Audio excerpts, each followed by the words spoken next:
매주 월요일 정치 현안을 품격 있게 토론하는 품격 토론. 함께해 주시는 두 분 소개합니다. 홍익표 전 민주당 원내대표, 김성태 전 국민의힘 원내대표 오셨습니다. 어서 오십시오. 예, 안녕하세요. 반갑습니다. 네. 경주 에이펙 정상회의가 끝났습니다. 한미, 한일, 한중 연쇄적인 다자 외교를 이재명 대통령이 마쳤는데 먼저 종합평가 해야 되겠죠? 네. 누가 먼저 하시겠습니까? 먼저 집권당입니다. 집권당이 먼저. 네.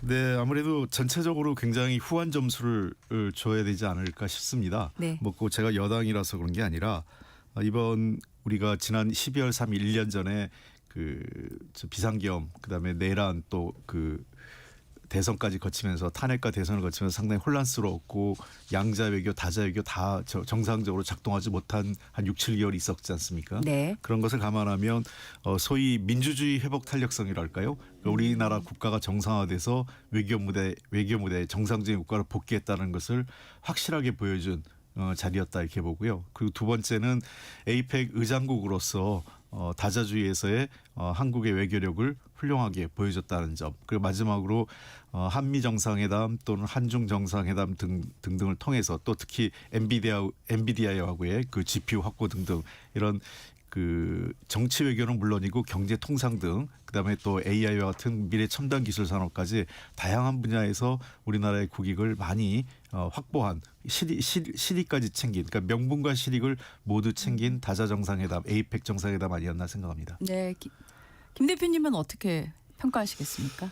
예, 그래도 경주 에이펙에서 에이펙 정상 이제 이 합의문이 채택되지 않을 수도 있거든요. 네네. 실질적으로 그런 사례도 있고. 네. 예, 그렇기 때문에 어려웠지만 합의적 언어를 만들어냈다는 것은 그 의미를 부여할 수가 있죠. 네. 그 말은 특히 이제 한미일이 또 이제 특히 중국과 이런 각자의 셈법과 또 계산 또 관계 이해충돌 이런 문제가 복잡했는데도 불구하고 네. 그래도 상당히 이 에이펙 기간에 이런 정상회담들이 상당히 그래도 원만하게 진행됐고 그런 측면에서 그 판을 이 큰 장을 열은 주체국 한국의 그런 다각적인 노력이 여러 형태로 평가는 받아도 괜찮다 저는 그렇게 생각합니다. 네. 그리고 이제 또 이런 큰 장이 들어서기 전에 바둑용어로도 대마불사라는 말이 있지만은 네. 그래도 한미 간의 이 만일 간시 협상이 이게 마무리되지 않고 이 큰 장을 갖다가 어떻게 그 많은 또 장보러 오는 손님들에게 이 큰 장이 들어섰다고 이야기할 수 있었겠습니까? 그런 측면에서 한미 간에는 그래도 막판 그런 극적인 합의를 도출해냈다는 것은 상당히 큰 의미가 있죠. 다만 이 부분은 악마는 디테일에 있지 않습니까? 네. 지난 7월 30일 한미 정상회담도 합의문을 쓰지 않아도 될 정도로 잘된 협상이었기 때문에 합의문이 필요 없다. 그렇게 이제 국민들을 설득 안심시키고자 했던 그런 성과를 자랑하고자 했던 그때 이재명 정부의 대통령실의 그 경솔함에 대해서는 다시 이번 부분에 대해서는 여전히 또 합의문은 나오지 않았거든요. 네. 이 합의문을 만드는 과정까지는 또 넘어야 할 산이 분명히 많을 거예요. 이런 부분을 좀 더 야당하고도 긴밀한 소통을 하고 국민적 이해와 동의를 구하는 그런 가운데 이 합의문이 만들어져야 된다. 그런데 계속해서 깜깜이로 잘 됐어. 잘 될 거야. 또 이번에 에이펙에서 정상이 다 합의됐다고 이야기했지 않냐. 이런 식으로 그 대신 합의문 기다려봐. 이런 식으로 가서는 안 되는 것이죠. 네네. 그렇지만 이제 네. 또 막판에 또 이렇게 또 핵 추진 잠수함 이런 승인 부분은 상당히 그동안 특히 보수 진영에서도 30년 넘게 핵 추진 잠수함을 갖고자 했던 그런 다각적인 노력에 어찌됐든 간에 미국 대통령이 어떤 형태로든 승인의 입장을 가졌다는 것은 상당히 진위불보하는 입장이죠. 물론 앞에 계신 우리 홍익표 대표님은 상당히 평화주의자니까 대한민국이 핵추진 잠수함 이런 거 가져오면 군축 경쟁이 이렇게 돌발될 수가 있다. 이래가지고 원칙적인 입장을 가지시는 분인데 그래도 아마 그 부분에 대해서는 뭐 좋은 평가를 할 수밖에 없을 걸요. 네. 이제 뭐 이번에 잘 된 거로 네네. 봐요. 핵 잠수함 문제도. 합의문 얘기를 좀 하셔서 그 예. 얘기를 먼저 조금 하고 지나가면 어떨까 싶습니다. 그러니까 지금 사실은 준비하고 있다라는 게 대통령실에서 계속된 설명이고 그게 이제 합의문인지 아니면 이른바 설명 자료라고 저희가 번역하는 팩트시트인지 뭐 MOU인지 뭐 등등 여러 가지 말들이 있지만 그건 나와봐야 알 것 예. 같은데요. 이게 이제 후속 조치가 어느 수준이냐에 따라서 이제 국회 비준 동의 얘기도 나오고 있고요. 또 대미투자 특별법이니까 이거 당연히 국회로 가야 되겠고요. 그런데 지금 그동안의 여야 상황을 보면 이게 과연 원만하게 처리가 되겠느냐라는 또 얘기도 나오는데 그 부분은 어떻게 생각하십니까? 이번 한미 관계 그 합의 내용은 반드시 이제 합의서 형태로 그 문서 형태로 돼야 되죠. 일종의 이제 한미 간의 그 외교 협상문이 될 거라고 봅니다. 과거 FTA 합의문처럼요. 네. 그렇다면 정부의 국회 동의는 반드시 필요합니다. 왜냐하면 특히나 우리가 저 외교 문서 관련된 법에 따르면 그 중대한 국가 안보상에 영향을 미치거나 또는 국가 재정상에 상당한 영향을 미치는 경우에는 국회 동의를 받게 돼 있거든요. 네. 그런 측면에서 국회 동의 절차는 반드시 필요합니다. 특히나 우리가 지금 확인된 것만 해도 매년 200억 불 해서 10년 지금 그 합의 그 발표 내용은 그렇지 않습니까? 네. 그러면 이제 2천억 불의 사실상의 국가 재정이 움직이는 형태이기 때문에 이 정도면은 뭐 당연히 국회 동의는 받아야 될 사항이라고 보고 있고요. 네네. 말씀하신 대로 이러한 내용들이 어떻게 앞으로 합의 문서 되는 과정에서 일종의 합의의 큰 얼개는 만들어져 있지만 골가는 구성돼 있지만 양 정상회에서 아마 디테일한 문제에 대해서는 여전히 양측이 밀고 당기기가 있을 거로 보여요. 그러니까 우리 외교 관계자들도 그런 얘기를 하고 있고, 그러니까 네. 협상에 뭐랄까요? 완전히 문이 닫힌 상태는 아니다 이렇게 보입니다. 그러니까 뭐 그 과정에서 우리에게 좀 더 유리하게 갈 수도 있고 좀 더 불리하게 갈 수 있는 측면도 다 열려 있기 때문에 나머지 문제는 이제는 우리 외교안보팀의 협상력에 달려 있다. 그러니까 양국 대통령이 합의한 내용이기 때문에요. 그리고 두 번째는 야당의 동의 여부라고 했는데 저는 이 문제에 대해서는 야당이 동의 안 하긴 어려울 거로 봐요. 이게 어느 게 국익이냐의 문제인데 물론 매년 200억 불 가까이 금액을 10년에 걸쳐서 2천억 불이 지급된다는 것은 국가적으로 상당한 재정적 부담이 있는 거죠. 왜냐하면 200억 불이라고 하면 연간 28조 지금 환율 기준으로 하면 네, 네. 적지 않은 돈입니다. 우리 예산이 대략 한 700조가 좀 넘기 때문에 네. 그 예산에 보면 뭐 거의 0.3% 4%쯤 되는 비중 아니겠습니까? 네네. 그래서 상당히 큰 비중이기 때문에 이 돈에 대해서 부담에 대한 분명히 위험은 부담은 있지만 국민적 부담은 네. 그러나 이로 인해서 우리 한국 기업들이 대미 수출이라든지 뭐 대표적으로 현대자동차, 삼성전자 또 바이오 등등 우리 관세 문제에 그동안 어려움을 겪었던 기업들 그리고 또 한미동맹의 큰 축의 문제 이런 것들을 감안하면 이 문제를 그러면 야당이 동의 안 해서 물론 야당이 동의 안 한다 해도 여당 단독으로 처리할 수 있겠지만 야당이 반대하기에는 쉽지 않아 보인다고 생각합니다. 네, 알겠습니다. 자, 조금 더 이제 질문을 좁혀서 들어가겠습니다. 이번에 보면은 이제 뭐 양자회담 얘기 전에 경주 선언이 이제 11월 1일 날 채택이 됐어요. 사실 이 선언이 채택이 될까? 불발이 될 수도 있지 않나? 이런 것도 있었는데 가장 큰 게 이제 다자 무역에 대한 미국의 지금 최근에 보호 무역주의 기조 이런 것 때문이었는데 이 공동 선언이 채택이 돼서 우리가 상당히 외교력을 발휘했다 이렇게 볼 수 있지 않겠나 싶은데 김 대표님은 어떻게 보십니까? 그렇습니다. 이번에 이제 특히 이제 경주 선언에서는 이제 제가 아까 뭐 이런 합의적 언어가 그래도 네. 공동으로 이렇게 다 채택될 수 있었던 것은 21개국 어느 한 국가라도 네. 이런 선언문을 갖다 실질적으로 찬성을 하지 않으면 동의를 하지 않으면 사실상 이 합의문 채택이 쉬운 것 같으면서도 어려운 게 이런 네. 거예요. 네. 그렇지만 이제 그런 부분에 대해서는 이제 미국의 트럼프 대통령이 비록 APEC의 주 회의는 참석을 안 하고 일찍 자리를 떴지만은 그 부분에 대해서는 일정 부분 배려와 동의가 있었다. 이제 트럼프 같은 경우는 이 다자간 협상 자체를 갖다 싫어하는 사람이잖아요. 네네. 그리고 이제 지금 이 자유무역 이런 부분에 대해서도 일정 부분 지금 미국의 관세 전쟁을 벌리는 부분이 배치된 내용이거든요. 그런 측면이 있는데 그런 부분에 대해서는 이제 일정 부분 미국 측에 그래도 뭐 좀 이해가 된 것이고 또 뭐 중국의 시진핑 주석 입장에서는 자신들이 또 이제 이 또 동아시아권에 또 이런 새로운 무역 질서를 만들어 가려고 하는 그런 노력들이 또 일정 부분 또 반영이 됐다. 또 한국으로서는 이제 특히 K컬처 이런 K 이제 문화 산업 이런 부분들이 이 경주 선언문에 담아냄으로써 앞으로 이 부분도 이제 전 세계 국제화의 어떤 새로운 모델이 국제사회에서 논의되고 또 이제 진행이 된다. 이런 부분은 그래도 경주선언에 상당한 뭐 의미를 담아볼 수 있는 내용이죠. 네.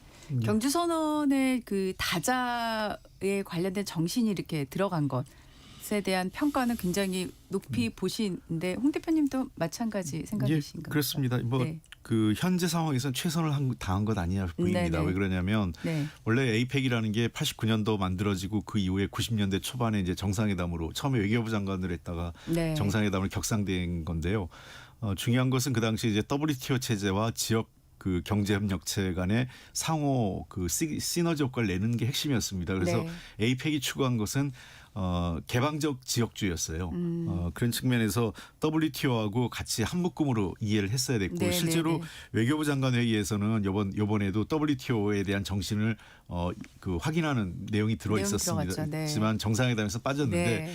이것은 트럼프 대통령의 입장이 반영된 것 아닌가 싶습니다. 트럼프 만약 그렇다면 사실상 트럼프 대통령의 보호무역주의, 양자주의에 대한 정면 으로 이제 충돌하는 문제가 생겼기 때문에 그거에 대한 배려라고 생각을 하고 그럼에도 불구하고 당초 경주 선언 자체가 될 것이냐에 대한 회의도 있었어요. 네, 여러 가지로. 네. 그런데 이런 상황에서 경주 선언문 최종적으로 그 합의문을 정상 합의문을 만들어냈다는 것은 한국 의장국으로서 한국의 외교력이 발휘된 것이다 이렇게 보입니다. 네. 이번에는 한미 정상회담 관련한 질문을 드려보겠습니다. 자, 일단 총론적으로 한미 정상회담에서 타결된 관세 협상에 대한 평가 몇 점 주시겠습니까? 김 대표님. 뭐 이 부분을 점수로 가지고 매기는 거는 좀 그렇죠. ABCD로 할까요? 저는 뭐 굳이 점수를 보여하면은 네. 한 55점에서 60점 사이 그렇게. 더 낙제점 면한 수준인데.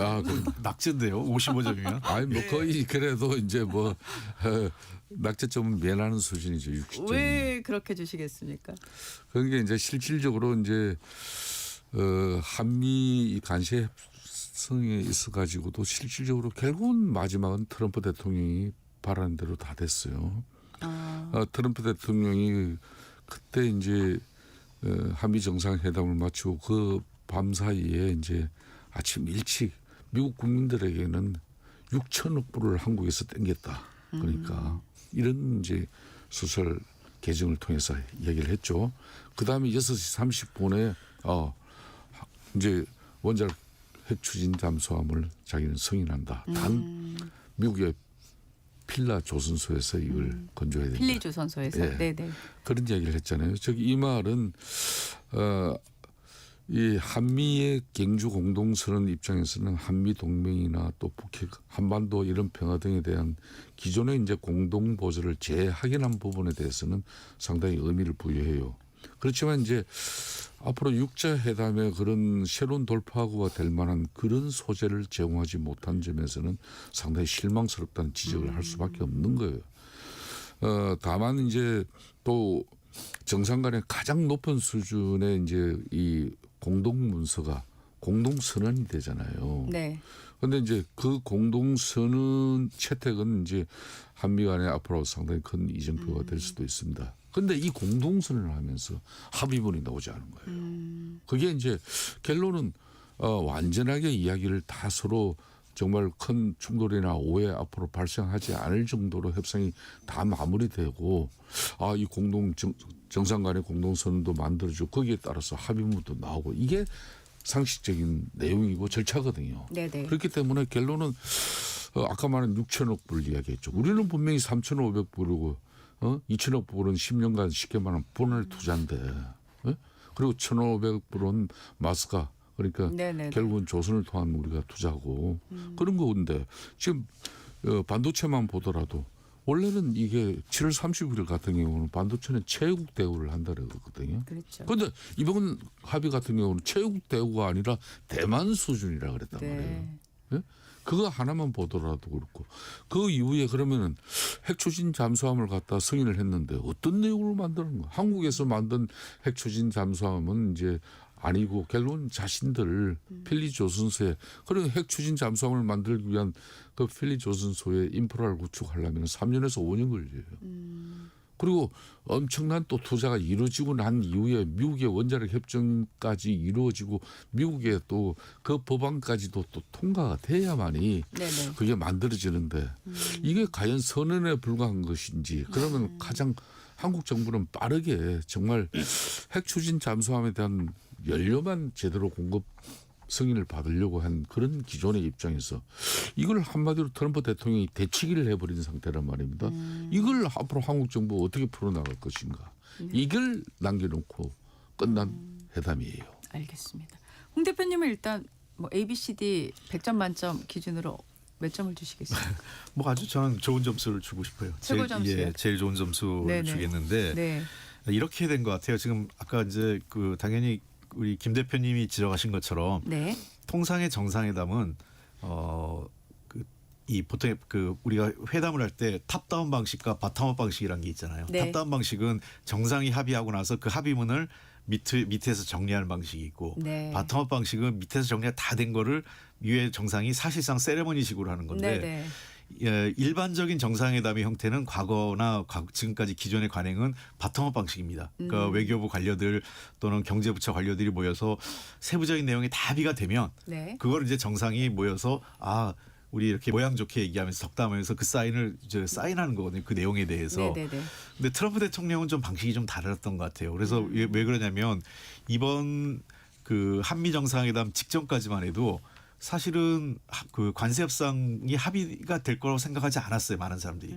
네. 왜냐하면 굉장히 그 우리 정부 측 대통령도 그러셨고 대통령도 모두 발언해서 관세 문제에 대한 언급을 안 하셨고 그다음에 여러 그 안보실장이나 외교부 관계자들이 나와서 다소 회의적인 입장을 했어요. 네네. 그러니까 저는 전격적으로 트럼프 대통령이 합의가 된 것 아니냐 싶습니다. 그러니까 트럼프 대통령께서 합의하고 이제는 그 내용을 정리하는 그러니까 탑다운 방식이 된 거죠. 네. 그럴 때 앞으로 남은 과제는 그 내용도 어떻게 잘 정리하느냐 문제가 남아 있고 네네. 관세 협상과 관련돼서 다소 뭐 아쉬움은 있을 수 있겠지만 그래도 우리로서는 최선의 선방을 한 거 아니냐. 자동차는 다른 나라 큰 경쟁국과 차이 없이 15% 정도로 정리가 됐고요. 바이오 같은 경우나 의약품은 무관세가 됐고 네. 그다음에 이 반도체 문제는 대만 수준 왜냐하면 대만이 우리 최대 경제 국가니까 대만 수준으로 됐다 이렇게 보입니다. 지금 일부에서 거론되는 게 트럼프가 6천억 달러라고 한 건 뭐냐 그러면 3천억 500억 빼놓고 지난번에도 얘기가 됐던 우리가 미국으로부터 구입해야 될 것들이 있어요. 뭐냐면 에너지하고 가스 이거는 뭐냐면 별도로 돈이 드는 게 아니라 기존에 우리가 필요한 에너지하고 가스를 수입하는 게 있어요. 네. 그것을 중동 국가나 뭐 이 과거에는 우리가 러시아로부터 가스도 도입하고 그랬는데 이런 쪽으로서 도입을 할 건지 미국으로부터 도입할 건지 차이예요. 그러니까 도입선이 바뀌는 것뿐입니다. 네. 그리고 두 번째는 어차피 우리가 이재명 대통령께서도 그 얘기했잖아요. 국방과 관련돼서 우리가 국방 부담을 하겠다. 네네. 그런 두 가지 의미가 다 있습니다. 하나는 그 주한미군 방위비 분담금을 늘리는 것. 네. 어쩔 수 없는 상황이죠. 그다음에 두 번째는 미국산 무기를 구입하겠다는 의미도 포함되어 있습니다. 그러면 한 번에 그러니까 남아 있는 아까 얘기한 에너지 비용 1,000억 달러나 또는 국방비 비용 이런 것들이 한꺼번에 뭐 1년에 뭐 1,000억 달러, 2,000억 달러 드는 게 아니라 쭉 몇 년에 걸쳐서 우리가 해왔던 것처럼 필요한 에너지를 수입하고 하다 보면 이 금액이 맞춰지는 거예요. 그런 측면에서 저는 추가적인 부담이 아니라 기존에 우리가 해왔던 것들에 대한 도입선을 좀 바꾸거나 수입선을 그다음에 아니면 무기 구입에 대해서 패키지들 같은 걸 해서 무기 구입을 좀 늘리거나 예컨대 우리가 핵잠수함 문제가 합의가 된다면 이 핵잠수함 자체도 미국으로부터 일종의 무기 구입이 되는 거예요. 그래서 저는 이 6천억 달러라는 부분에 대해서 너무 큰 의미를 부여할 필요는 없다 생각합니다. 네. 그래 이 애교는 이제 국가 간의 해결의 도구예요. 좀 그런 측면에서 이제 국가 간 정상 간에 그렇게 큰 깊은 신뢰가 있으면은 그 국가는 상당히 비용을 줄여 나갈 수는 있습니다. 그렇지만 이제 특히 이재명 대통령과 트럼프 대통령 이번에 많이 풀었지만은 네. 기존 정상 간의 신뢰를 확보하는 부분은 끊임없이 이제 한국의 대통령으로서 노력해야 될 부분이고 지금 이제 한미가 정상회담을 통해서 앞으로 제가 풀어야 될 난제가 많다 그랬잖아요. 네네. 그러니까 이제 이 2천억 달러를 10년간 분할해서 200억 달러를 현금으로 이제 투자하기로 했지만은 네. 실질적으로 정부는 내환 시장에 미치는 영향이 아주 제한적이라고 주장을 하지만은 예안 보유액을 감소시키지 않고 조달할 수 있는 그런 자금 규모는 연간 150억 네. 정도 달러에 불과해요. 그러니까 정책금융기관의 이런 예약 표시 채권 발행을 모두 포함해도 최대가 200억 달러예요. 네네. 그런 측면에서 이번 합의에서 제시된 200억 달러 투자에 이미 그 한계선에 도달한 규모입니다. 그러니까 예안 보유액을 그 허물지 않고서는 환율 안정을 자신할 수 없는 그런 수준이에요. 결론은 우리 기업들이 앞으로 선방하고 네, 기업들이 돈 많이 벌고 또 국내 경제가 좋아야만 이런 문제를 다 극복을 할 수 있는 거거든요. 그러기 위해서는 이제 정치가 안정돼야 되는 것이고 국민 통합 이런 게 중요한 건데 네. 지금의 이제 경주 에이펙도 회담 마쳤다 하니까 바로 사법 개혁으로 그냥 일방 통행식도 이제 거대 입법 권력에 또 이제 이런 폭주가 시작되는 이 측면이 이제 걱정된다 그 이야기예요. 네, 알겠습니다. 핵 추진 잠수함 얘기를 좀 해야 될 것 같습니다. 일단 우리는 핵 추진 잠수함에 연료를 공급할 수 있게 이렇게 시작이 됐는데 핵 추진 잠수함을 건조 필리조선소에서 예. 이렇게 갔어요. 그래서 위성락 실장이 이제 설명이 이제 그거에 대해서 양국이 좀 협의가 필요하다는 취지까지 이제 얘기 나왔는데 일단 핵 추진 잠수함을 만들기로 일단 얘기는 됐지 않습니까? 예. 이건 사실 우리 오랜 수건 사업이니까 좀 평가를 많이 해줘야 되지 않을까 싶은데 그 부분은 어떻게 생각하십니까?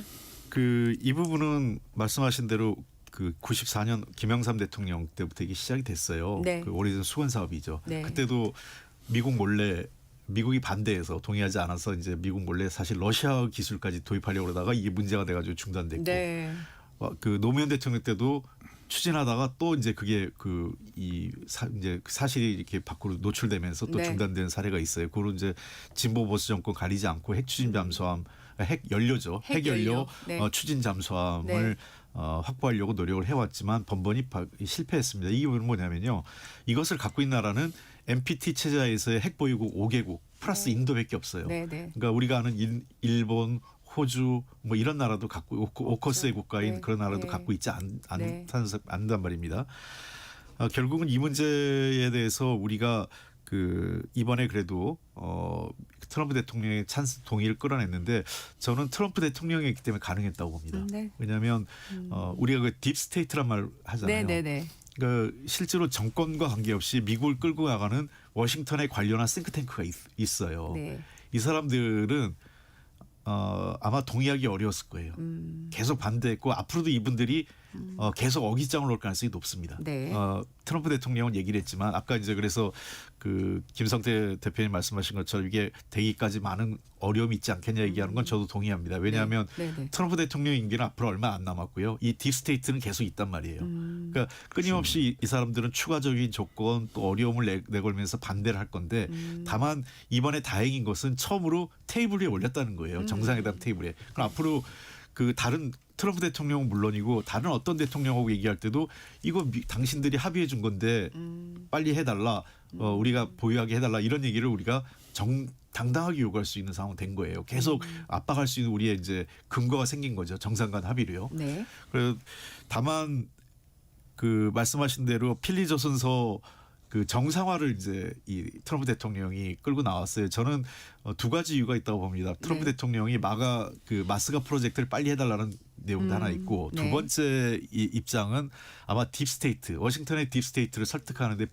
불가피했던 면이 있었던 것 같아요. 네. 그래서 원래 당초 우리 이재명 대통령의 요구는 우리가 잠수함을 건조할 수 있는 능력이 있으니 핵연료기관과 원료만 좀 주면 네. 우리가 그걸 하겠다 이런 거였는데 우리나라에서 하겠다는 그런 뜻이었겠죠. 의미였었죠. 네. 건조하겠다는 건데 네네. 그게 아니라 아예 필리조선소에서 결국은 일종의 우리가 무기구입 형태가 돼버리는 거예요. 그렇게 되면 우리가 이제 뭐랄까 OEM 자체 생산해서 뭐 이렇게 일종의 핵심 부품을 가져오는 게 아니라 현재 미국의 그 주요 그 전투기 수입할 때 보면 두 가지 방식이 있어요. 하나는 아예 그냥 수입하는 방식이 있고요. 그 제품 전체를. 네. 두 번째는 조립 생산 방식이 있어요. 그러니까 약간 노후된 비행기나 그 뭐랄까 이제 생산 연령이 좀 오래돼서 미국이 전략적 가치가 떨어지면 일정 정도 그걸 기술 이전 허용해줘요. 네. 근데 대부분의 최첨단 비행기는 기술 이전 허용하지 않고 네네. 무기만 팔거든요. 그런 측면에서 이번에 핵 추진 연료 잠수함의 형태는 미국 그 아마 트럼프 대통령도 딥스테이트를 설득하기 위해서는 한국에 그런 기술을 주는 것보다는 미국 내에서 생산해서 주는 방식으로 우회했던 것 같고요. 네, 네. 이 문제는 저는 그래서 앞으로 그 어떤 방식으로 그 진행되는 그러니까 일이 성사되기까지 상당히 오랜 시간이 걸릴 건 분명합니다. 네. 그런 한 4대 정도가 필요해요. 이게 네네. 한 번에요. 네네. 그런 측면에서 어떻게 할지에 대해서 이 핵추진 연료 잠수함을 확보하는 방식, 기간, 그다음에 우리가 어떠한 규모 이거 그 다 협상에 따라 달려 있다고 네, 생각합니다. 협상이 쉽지 않을 것 같습니다. 그렇습니다. 이거는 저는 이제 한 3가지 측면에서 네. 상당히 우려하고 이 부분에 대한 3편을 너무 빨리 떠들었다. 이렇게 저는 좀 그렇게 보는 관점이 있어요. 사실상 이게 군축 경쟁에 불을 지피는 그런 형태의 그것도 그동안 이제 이 보수 정치 세력들의 보수권의 이제 핵심 아젠다가 이제 우리도 핵 추진 잠수함을 가져야 된다. 네네. 이걸 상당히 군사 안보적인 측면에서 강조했거든. 30년 넘게. 네네. 그런 측면에서 이 보수의 핵심 아젠다를 갖다 어떻게 보면은 이재명 대통령이 이번 에이펙 기간에 경주에서 한미 정상회담에서 이걸 갖다가 그냥 자신의 것으로 완전히 만든 그 정치적 의미가 저는 분명히 있다 봐요. 그동안 대한민국의 여야 뭐 이 정치권에서는 이런 이야기를 우리도 원자력 핵 추진 잠수함을 가져야 된다 이런 주장은 많이 나왔지만은 정상이 대놓고 그것도 한미 간에 이렇게 정상회담을 하는 자리에서 대놓고 이야기한다는 것은 이건 거의 상상을 정말 하기 초월한 그런 어떤 입장이 나온 거예요. 지금 계속 얘기하시지만 트럼프 대통령이 상대방이었기 때문에 또 올릴 수 그러니까 있었던 아무리 거니까요. 트럼프 대통령이라 하더라도 아무리 트럼프 대통령 그러니까 그동안 실무적으로는 웬만큼 협의가 됐기 때문에 서로 네네. 이런 요구를 하고 트럼프 대통령도 하룻밤 사이에 또 거기에 대한 하답을 한 거 아니겠습니까? 네네. 자 여기 역시도 이제 악마요는 디테일이었어요. 이렇게 이제 한국이 이제 핵 추진 잠수함을 가지게 되겠다 그러니까 당장 지금 중국의 시진핑 주석부터 중국 측의 입장을 갖다 시진핑 주석의 의지를 가지고 그 입장이 나왔다고 해도 과언이 아닌 그런 상당히 중국의 불필요한 경계와 또 상당히 앞으로 방해 이런 부분이 예상되는 이 문제 이게 이제 외교 안보적인 측면의 큰 문제를 야기시켰다는 문제. 세 번째는 이제 산을 넘어야 되는데 원자력 협정 개정을 근본적으로 이제 하든지 안 그러면 미국 내에 이거는 홍익표 대표님 말씀대로 원자력 원자력 추진 잠수함 앞으로 부르는 것도 핵 추진 잠수함이라는 것은 핵무기를 가진 잠수함을 말하기 때문에 네. 사실은 원자력 추진 잠수함 그런 게 맞는 거거든요. 알겠습니다. 이런 부분에 대해서 미국 측에 앞으로 어떻게 이 법률과 함께 이걸 네. 동의 절차를 구할 것이냐. 무기 수출 이거 원자력 잠수함의 이 무기 네. 수출은 이건 미국의 동의가 쉽지 않은 부분이에요. 네. 전격 시사 잠시 후 2부에서 좀 계속 이따 토론 하시죠. 이어가겠습니다. 네. 잠시 후 8시 반부터 일부 지역국에서는 해당 지역 방송을 보내드립니다. 워렌 버핏은 가치 투자, 필립 피셔는 성장주 투자, 피터 린치는 장기 투자. 방법은 달라도 목표는 하나. 성기영의 경제쇼가 성공의 길로 안내합니다. 깊이 있게, 명쾌하게, 지금 이 시대 경제에 관한 모든 것을 알려드립니다. 평일 오후 4시 5분 성기영의 경제쇼와 함께하십시오.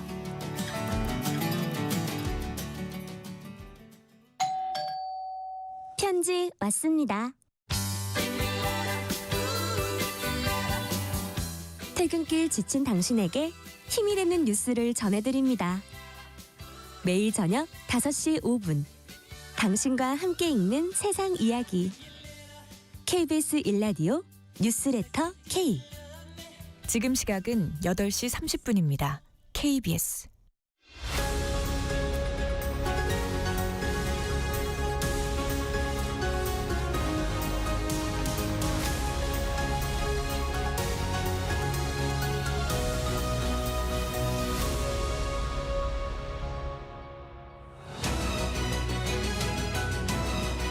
네, 본격 토론 이어가겠습니다. 앞서 핵 추진 잠수함 관련한 논의를 하고 있었는데요. 김성태 대표님, 네. 지금 후속 협상의 여러 가지 어려운 점들 언급을 해주셨는데 마무리 좀 해주시죠. 그렇게 하죠.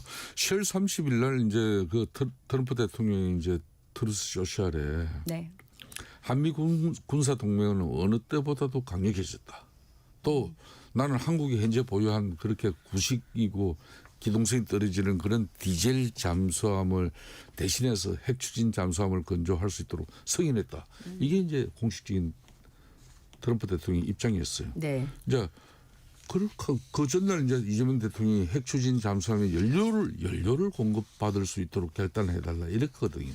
거기에 대한 이제 트럼프 대통령의 입장인데 여기에 하루 만에 이제 하답을 한 겁니다. 한 건데 트럼프 대통령 입장에서는 한국의 핵 추진 잠수함은 그 대신 미국의 이제 필라델피아에 있는 필리 조선소에서 건조를 해라. 예, 그 미국의 조선업이 곧 대대적인 부활을 맞이할 것이다. 즉 이 말은 한국이 이제 마스가를 통해서 필리 조선소를 포함한 미국의 조선 산업을 거대하게 부흥시키는 이 조건을 해결하지 못하면은 결국 니네들이 그렇게 바라는 그런 원자력 잠수함을 가지는 데는 많은 시간과 비용을 들일 수밖에 없다. 그 메시지가 뒤에 붙은 이 부분이 앞으로 시간이 상당히 이제 지리하게 또 상당히 어려운 난간 속에서 그러니까 어떻게 보면은 이거 가지고 상당히 이제 미국 트럼프 대통령 입장에서는 다시 한국을 간세 협상 다음 라운드로 올라가지고 압박이 될 공산이 있다 이렇게 보고 있습니다. 네, 전 네 가지 얘기만 짧게 하겠습니다. 네네. 우선 그 핵 연료 추진 잠수함하고 핵무기를 탑재한 잠수함은 다른 거죠. 그러니까 네. 일반적으로 이렇게 보시면 됩니다. 핵무기 탑재한 잠수함은 거의 100% 핵 추진 연료 잠수함입니다. 그러나 핵 추진 잠수함이 100% 핵무기를 탑재한 잠수함은 아니라는 거죠. 그런 네. 측면에서 우리가 그 지금 얘기하는 잠수함은 미국 같은 경우는 핵 추진 잠수함이 대개 한 10,000톤에서 2만 톤급 이상 가는 배들이에요. 핵 추진 네. 잠수함. 이건 핵무기를 탑재한 거죠. 네, 근데 다만 이제 우리는 지금 그 우리나라 잠수함이 3,000톤을 조금 넘는 잠수함이 주종을 이루고 있는데 앞으로 우리가 핵연료 추진 잠수함을 만든다면 8,000톤급에서 한 10,000톤급 사이가 될 거예요. 네. 다만 여기에는 핵무기를 탑재하지 않은 상태가 될 거고요. 그런 네. 측면에서 핵 확산하고는 좀 다른 의미다 이렇게 네. 보입니다. 첫 번째는. 그 두 번째 워싱턴의 딥스테이트 설득은 여전히 난제가 될 거예요. 그건 저도 인정을 합니다. 왜냐하면 트럼프 대통령은 약간 워싱턴의 이단아 같은 사람이에요. 그러니까 딥스테이트가 굉장히 싫어하는 사람이죠. 근데 이 사람이 결국 트럼프 임기는 한정돼 있고 물러나고 다음 대통령이 왔을 때 워싱턴의 딥스테이트, 국방부 관료나 싱크탱크 뭐 또 이런 이 딥스테이트들이 그 트럼프의 합의를 그대로 이어갈 것이냐 하는 문제는 네. 퀘스천 마크예요. 그래서 트럼프 때 아주 세분화된 문서적 합의가 있어야 되고 이것이 양국 간 의회 비준까지 받는 게 매우 필요합니다. 그러니까 의회 비준을 받아야만 확실한 거예요. 미국은 사실은 우리보다 더 엄격한 게 이런 핵 추진 연료 잠수함 정도면 미국 의회의 동의가 있어야 돼요. 우리 국회뿐만 아니라 미국 의회 비준 우리 동의가 의회는 관계없어요. 이 네. 문제에 대해서는. 네. 근데 미국 의회의 그 네. 동의가 필요합니다. 그런 네. 측면에서 미국 의회 동의를 받아놔야 이게 확실하다는 거고요.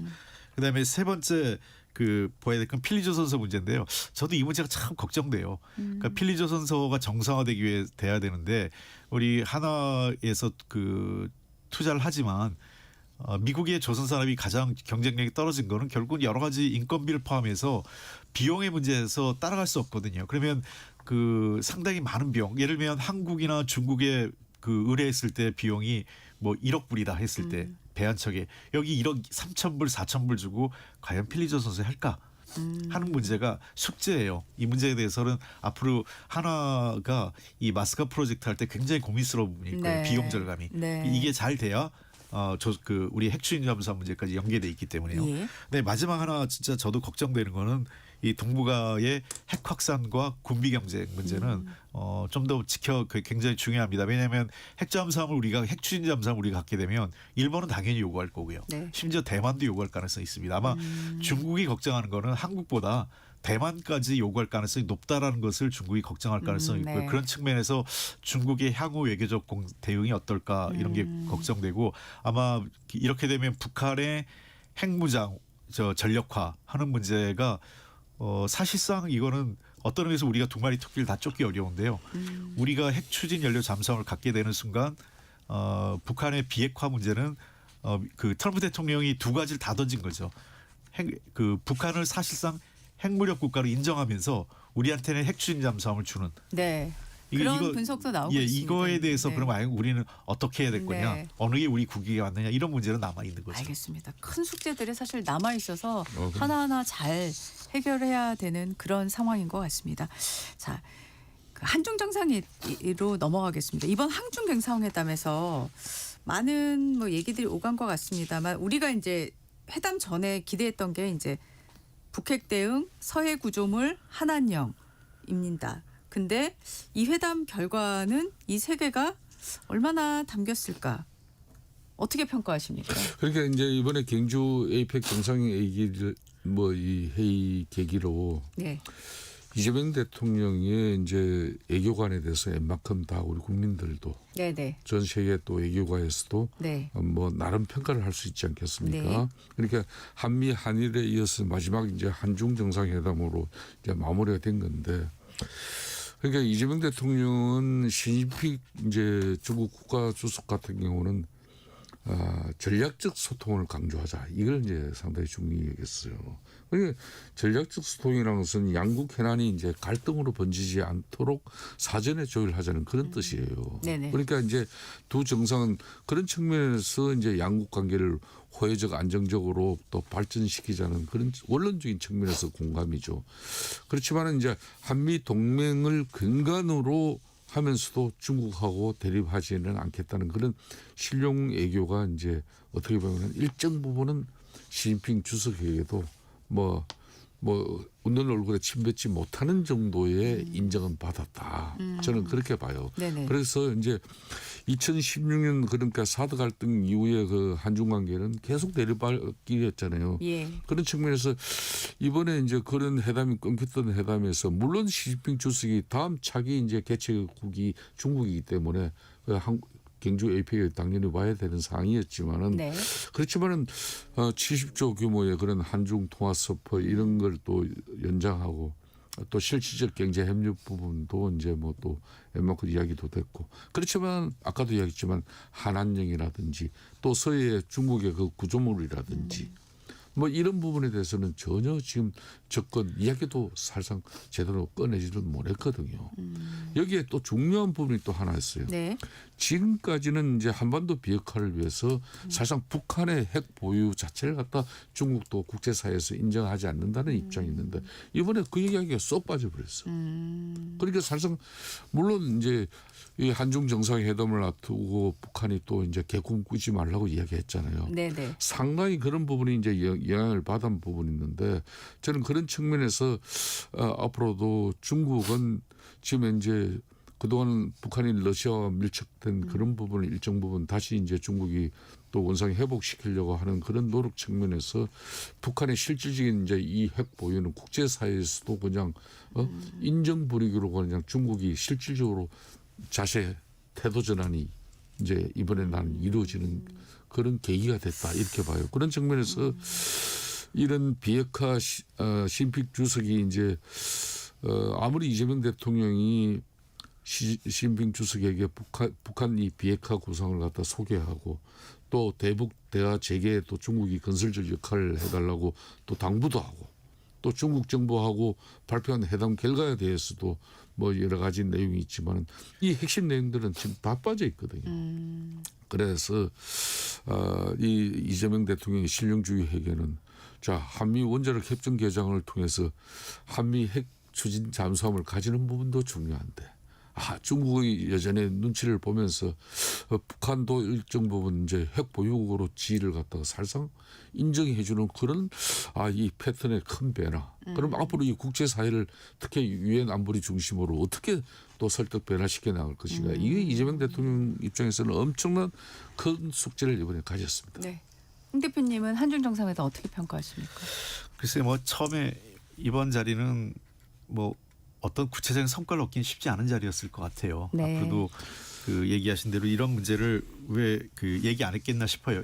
우리 그 아마 실무자 차원에서 얘기를 했을 거고 합의 내용을 그 정상회담까지 그 담아내기가 어려웠기 때문에 합의가 안 됐을 거로 봅니다. 근데 좀 각각의 사안들을 보면 이번에 큰 틀에서는 저는 뭐 한중 정상회담이 전략적 소통 등을 강조하면서 최근에 미중 갈등 속에서 한국이 굉장히 외교적으로 어려움이 있잖아요.